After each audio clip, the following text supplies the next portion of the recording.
Don't let her touch your phone. Yep. Yeah, right now for the investigation. Just wait for him to come out. Yeah. He's just going to run out with his laptop. Yep. You guys setting up a little theft scheme, huh? You have an idea? You know, they're just watching you. Security is literally watching you. Trying to come out. Come on, baby. How do you think he's Come this way.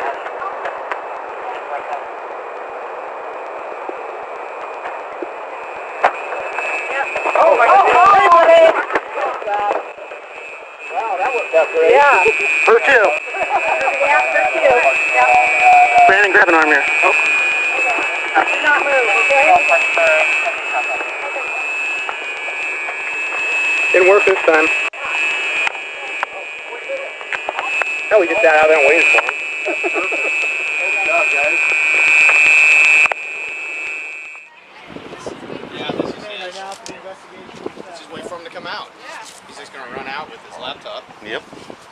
You guys setting up a little theft scheme, huh? Do you have an idea? No, they're just watching you. Security is literally watching you.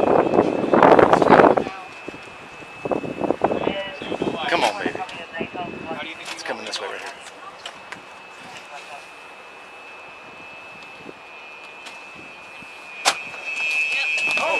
Hey, buddy! Wow, that worked out great. Yeah. For two. Yeah, for two. Yeah. Brandon, grab an arm here. Nope. Do not move, okay? Didn't work this time. So you block her in, and then as we get out, we pull her out. You hear them trying to kick that door open from the inside. So these guys all stand there waiting. Hilarious. Door goes boop. They're all standing there with all the TV, with the computers in their hands. with them? Oh yeah, and their hands are like, uh-oh, drop it, try to take off, and they just grab them right there. All right.